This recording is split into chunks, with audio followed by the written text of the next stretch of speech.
मान गंगे तिरी एक गोंदावले सुंदर गाव, मान गंगे तिरी एक गोंदावले सुंदर गाव, सद्गुरु ब्रह्म चैतन्य दैवताचे नाव, सद्गुरु ब्रह्म चैतन्य दैवताचे नाव। सर्वांना सप्रेम श्रीराम समर्थ। गुरुकुल शिक्षा यूट्यूब चॅनलच्या माध्यमातून आपण सर्वजण दररोज सकाळी 11 वाजता समर्थ सद्गुरू श्री ब्रह्मचैतन्य गोंदवलेकर महाराज यांचं चरित्र ऐकण्यासाठी अगदी आतुर झालेले असता। आज या श्री ब्रह्मचैतन्य गोंदवलेकर महाराजांच्या चरित्राचा 18वा भाग महाराजांच्या चरणारविंदी समर्पण करूयात। परंतु तत्पूर्वी श्री महाराजांना आपल्या नित्याच्या प्रथेप्रमाणे अभिवादन करूयात। जयाचा जनी जन्मनामार्थ झाला, जयाने सदा वास नामात केला, जयाच्या मुखी सर्वदा नाम कीर्ती, नमस्कार त्या ब्रह्मचैतन्य मूर्ती। समर्थ सद्गुरु श्री ब्रह्मचैतन्य महाराज की जय। श्रीराम समर्थ। समर्थ सद्गुरु श्री ब्रह्मचैतन्य गोंदवलेकर महाराजांचे गुरु श्री तुकाराम चैतन्य अर्थात श्री तुकामाई येहळेगाव यांचे अनेक चमत्कार, त्यांच्या चरित्रातले अनेक प्रसंग आपण गेल्या काही भागापासून बघितले।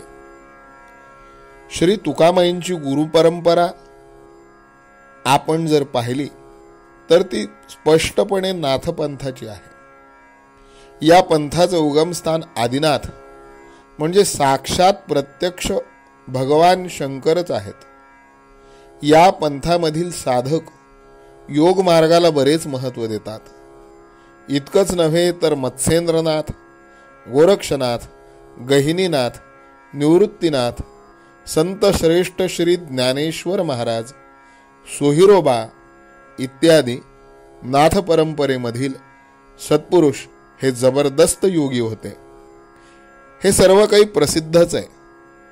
परंतु श्री गहिनीनाथांपासून योगाबरोबरच कृष्ण भक्तीचं महत्त्व या पंथामध्ये वाढण्यास प्रारंभ झाला आणि श्री ज्ञानेश्वर महाराजांनी तर योगापेक्षाही भक्तीलाच अधिक महत्त्व दिलं। भक्तीला प्राप्त झालेले हे महत्त्व श्री तुकामाईंच्या चरित्रामध्ये आपल्याला पूर्णपणानं आढळतं। नाथ परंपरेमध्ये अगदी पहिल्या श्रेणीत नाव शोभेल इतकी मोठी योगविद्या, इतकी महान योगविद्या श्री तुकामाईंजवळ होती हे त्यांच्या चरित्रावरून कोणालाही समजेल। पण उमरखेडला आपल्या गुरुच्या समाधी समोर तुकामाई उभे राहिले किंवा पंढरपूरला श्री पांडुरंगासमोर तुकामाई उभे राहिल्यानंतर त्यांच्या डोळ्यातून मात्र प्रेमाश्रू वाहत असत। मूर्तिमंत विरक्ती, शांती आणि आनंद यांचा त्रिवेणी संगम तुकामाईंच्या चरित्रात झाल्याचा आपल्याला वेळोवेळी दाखला मिळतो। श्री तुकामाईंनी शके 1809 मध्ये ज्येष्ठ मासी शुद्ध अष्टमीला शुक्रवारी म्हणजे सन 1887च्या जून महिन्यामध्ये प्रहर रात्रीच्या वेळेला येहळेगाव इथेच आपला देह ठेवला। तिथे त्यांची समाधी असून पुण्यतिथीला दरवर्षी फार मोठा अन्नदान होत असतं। श्री तुकामाईंना भेटण्याच्या अगोदर श्री महाराज म्हणजेच आपले ब्रह्मचैतन्य महाराज योगविद्या उत्तम तऱ्हेनं शिकले होते। पण तेवढ्यानं काही त्यांचं समाधान होईना। प्रखर वैराग्य धारण करून योगाभ्यासानं वृत्तीशून्यता प्राप्त झाली तरी जीवाचं समाधान होण्यासाठी प्रेमबोध किंवा भक्तीची जरूर आहे हे तत्व अनेक संत सत्पुरुषांची दर्शनं घेऊन श्री महाराजांना जास्तच पटलं। म्हणूनच तुकामाईंसारख्या योग आणि भक्ती यांचं अनोखं मिश्रण असणाऱ्या सद्गुरूंच्या शोधात ते फिरत होते.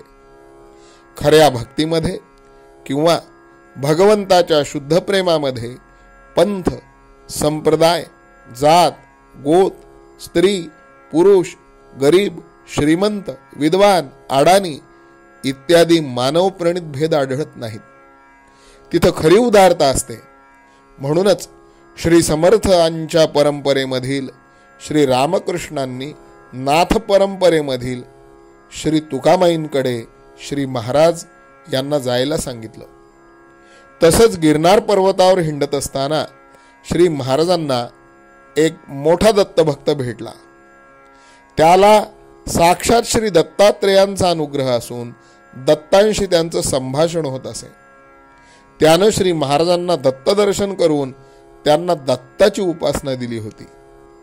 मूळ घरातून चालत आलेली पांडुरंगाची उपासना, गिरनार पर्वतावर मिळालेली दत्तोपासना आणि स्वतःच्या आवडीची आणि तुकामाईंनी दिलेली रामाची उपासना आणि रामाशी प्रेमाने संलग्न असलेली म्हणून प्रिय असणारी शंकराची उपासना असा उपासना समन्वय श्री महाराजांच्या चरित्राच्या ठिकाणी झालेला आहे.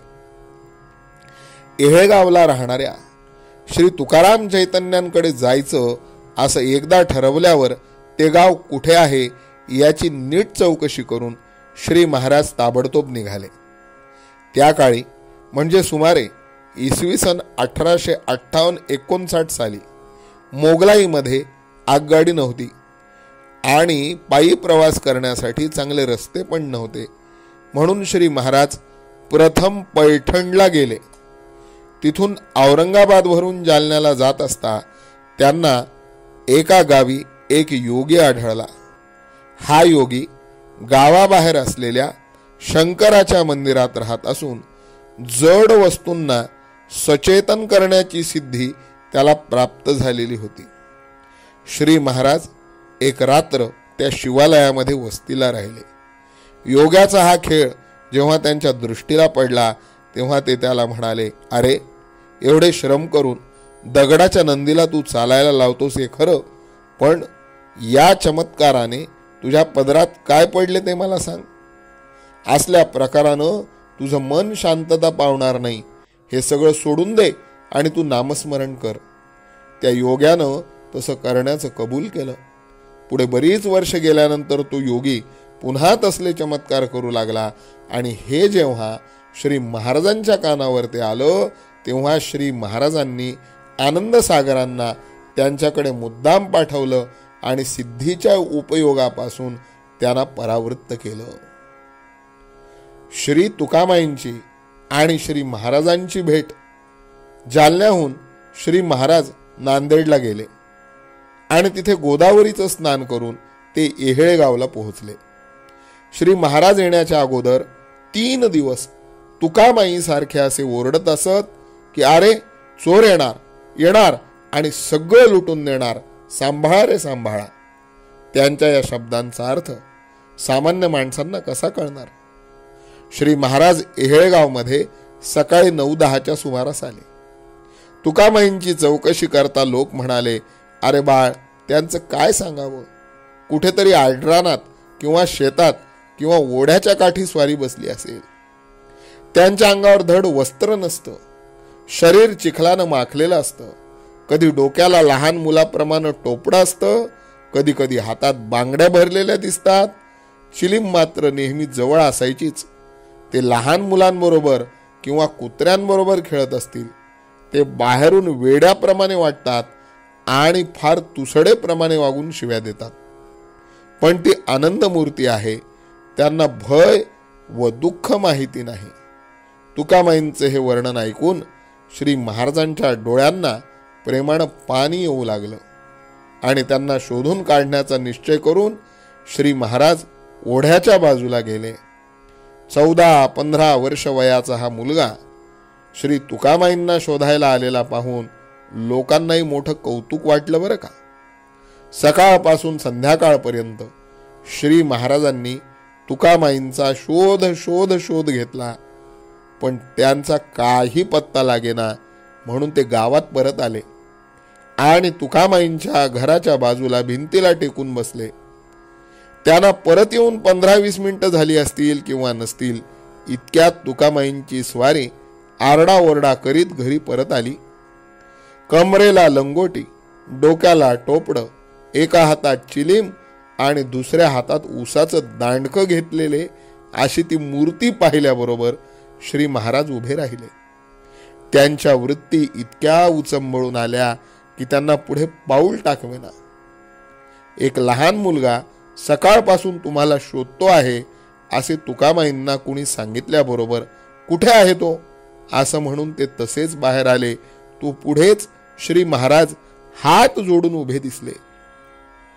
दोघांची दृष्टादृष्ट होण्याचा अवकाश की तुझा खून करतो असे ओरडून तुकामाईने ऊसाचे दांडके उगारले आणि मी पण माझा जीव देतो असे बोलून श्री महाराजांनी त्यांच्या चरणावर साष्टांग दंडवत नमस्कार घातला. ध्रुवासारखी विरक्त असलेली आणि प्रल्हादासारखे भगवंताचे प्रेम असलेली ती श्री महाराजांची वामन मूर्ती पाहून तुकामाईंना मात्र आनंदाचं भरतं आलं आणि त्यांनी श्री महाराजांना उचलून पोटाशी घट्ट धरलं, हात त्यांच्या पाठीवरून फिरवला आणि त्यांना आपल्या सोबत घरी नेलं. श्री ब्रह्मचैतन्य महाराजांवर ते पुढच्या काळात गुरुसेवेचा, गुरुसहवासाचा कोणकोणता प्रसंग आला हे सगळं अतिशय सुंदर असं कथानक आपण क्रमशः या नंतरच्या भागामध्ये बघणार आहोत. आम्ही आमच्या गुरुकुल शिक्षा यूट्यूब चॅनलवरून दररोज सकाळी 5 वाजता श्री ब्रह्मचैतन्य गोंदवलेकर महाराज यांचं नित्य प्रवचन प्रसारित करतो. त्यानंतर दररोज दुपारी 11 वाजता श्री ब्रह्मचैतन्य महाराजांचं चरित्र क्रमशः प्रसारित करत आहोत. या दोन्हीही व्हिडिओचा सर्व श्री ब्रह्मचैतन्य महाराजांच्या भक्तगणांनी लाभ घ्यावा, त्याचप्रमाणे इतर अनेक भाविकांपर्यंत हे दोन्हीही दररोजचे नित्याचे व्हिडिओ पाठवावेत. तुम्हाला दररोजच्या व्हिडिओची लिंक हवी असल्यास या व्हिडिओच्या डिस्क्रिप्शनमध्ये आम्ही आमच्या व्हॉट्सअप ग्रुपची लिंक दिलेली आहे. तुम्ही आमच्या व्हॉट्सअप ग्रुपमध्ये जर सहभागी झालात तर त्याच्यावरही आम्ही दररोजच्या व्हिडिओची लिंक पाठवत असतो. त्यामुळे या सर्व गोष्टींचा लाभ घ्या. समर्थ सद्गुरू श्री ब्रह्मचैतन्य गोंदवलेकर महाराजांच्या चरणी आपण विनम्र होऊयात, नतमस्तक होऊयात आणि आजचा हा भाग त्यांच्या चरणी समर्पण करूयात. जानकी जीवन स्मरण जय जय राम, सीताकांत स्मरण जय जय राम, श्रीराम जय राम जय जय राम, श्रीराम समर्थ. देई मला तुके रघुराया, देई मला तुके रघुराया, मती उपजो तुझी या गुण गाया, मती उपजो तुझी या गुण गाया, मती उपजो तुझी